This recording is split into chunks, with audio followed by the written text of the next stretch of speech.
going to get 6 weeks of warning. I think maybe they might be lucky if they get 6 days of warning, and more than likely it'll be 2 days of warning. And they were told a month and a half ahead of time, so that way they'd have time to decide what they wanted to put in their bags. Mm-hmm. And that 6 weeks of warning is nonsense. I mean, why would they give them 6 weeks of warning, knowing that they'll blab the whole thing to everybody they ever knew prior to being packed up? I think they'll be lucky if they get 1 or 2 days of warning. They'll get called and say, it's time to go, and they'll have 15 minutes to get ready to head out. Yeah, well, that's what I'm saying. I mean, knowing how these guys operate, I don't believe that they'll get 2 days of warning. I mean, they might get 1 day or 6 hours or, a half day or 1 day or 2 days. I don't think they'll get more than 2 days. I mean, really, do you? I think they have a good idea what the trajectory of this thing is, but I think we're not really going to see it until it's right up on our ads. Well, I'll tell you what, that would be my guess, that we won't see it until it's on us. But I will tell you one thing. We'll have some really good warnings if everybody's looking up and paying attention. First off, they'll notice red dust on the windshield of their vehicles. And at first, it'll be light dust, indicating that it's 10, 15 hours away. If they notice that the dust is real noticeable on their windshield, they can bet that it's in less than 10 hours away. If they have heavy red dust on their windshields, it's only a matter of hours away, and they'd better immediately take cover because they're out of time. It's too late to decide to load this or that up. I don't think there'll be a lot of warning, but when we were looking at it on the Hubble, this red dust field appeared to be going out at least as far as maybe 2 times the size of the planet. So, that means that it's probably a few 100,000 miles going out into space around it, all the way around it, which means that just before it arrives, which will be a matter of hours, we'll start seeing red dust coming out of the atmosphere onto everything. And of course, a vehicle windshield would be the best thing to spot it on, because then you'll be able to see its true color and realize that you're seeing the red iron oxide dust from it.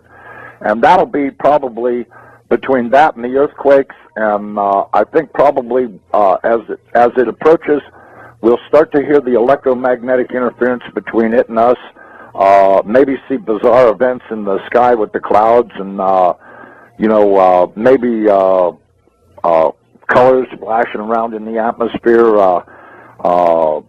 There'll probably be quite a variety of warnings that it's approaching and that it's within hours of passing. It's going to be a lot more. The CIA people I talked to said that they're expecting at least a 220 to 230 degree roll, maybe a little more. They fully expect the center of the United States to be at the equator when it's over. No. I'm saying 220 to 230. That's what they're guessing. But then again, you got to remember. That's still a pretty good clip. Yeah, well, this thing's going to go by and give us a spin, and that's where we're going to supposedly stop. They told me they ran 10,000 case scenarios on shifting the planet upside down. They did it 10,000 times on the Earth. They tried different locations to see what they'd come up with, and it averaged out at 220 to 230 degree roll. So, I think probably them knowing the trajectory isn't, I don't think that's a matter of question.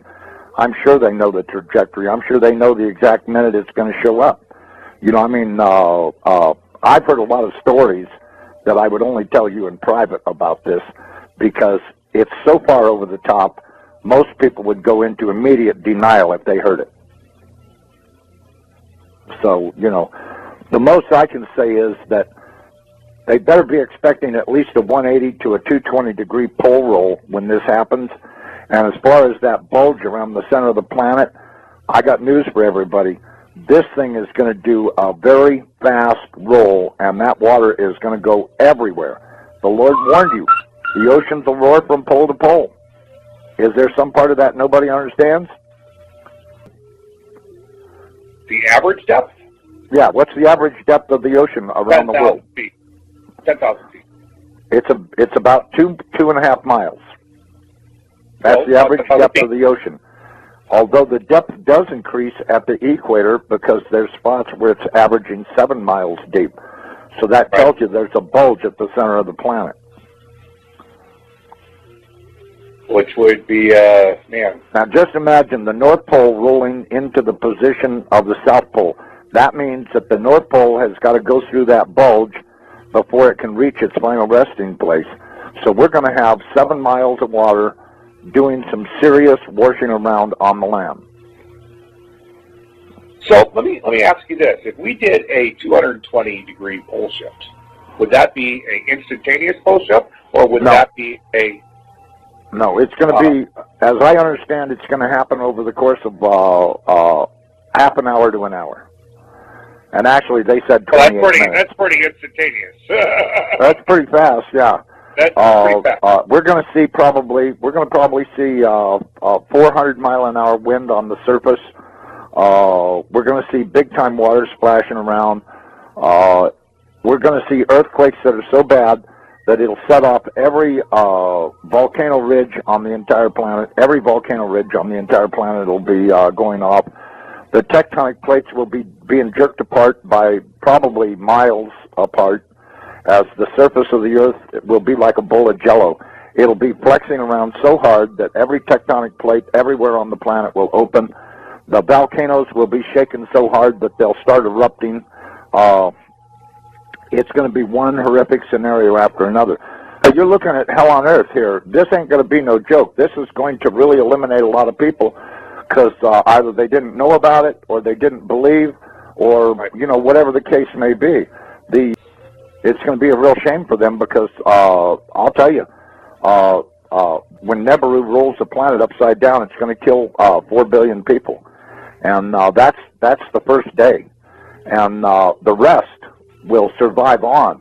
But very few survivors will still be around when the weather finally gets good enough to get a full growing season, because they just were not prepared enough to make it. And it's going to eliminate a lot of people. I mean, I wouldn't be under these underground facilities that all of these elite people think they're going to hide out in, because they're going to be torn to pieces by the flexing of the planet. I mean, the crust of this planet is going to really act up big time. And there won't be any survivors in those underground facilities. Well, I'll tell you what. I really don't think that the survivorship of this will be real high, because of the denial. The level of denial in this country is obvious by Department of Homeland Security planning to fight everybody. The United States government has been terrorizing everybody around the world forever and ever. The churches are all in denial. I mean, the Chinese, they take babies and cook them up into stew and stuff. It's taken over this planet.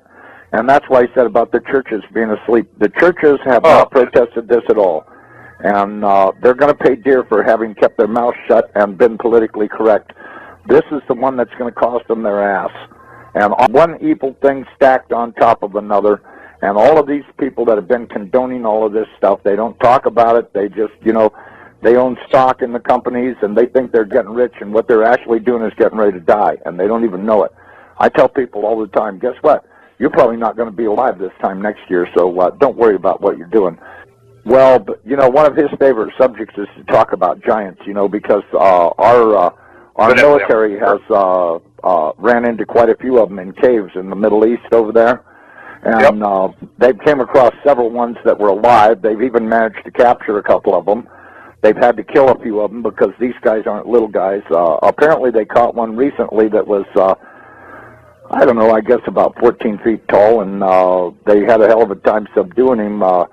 They discovered that their small arms fire were not very effective against these guys. But, when I think about the size of that spaceship that I saw last year going across the mountains here in Colorado, I don't know how big these guys are. Steve Quayle says they're real big, that some of them are as tall as 38 feet.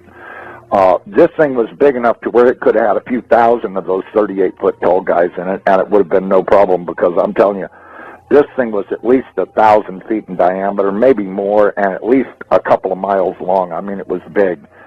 I don't have any trouble understanding that there could be races out there that are real big guys, and there's no way that you're going to be able to fight these guys to kill them or anything.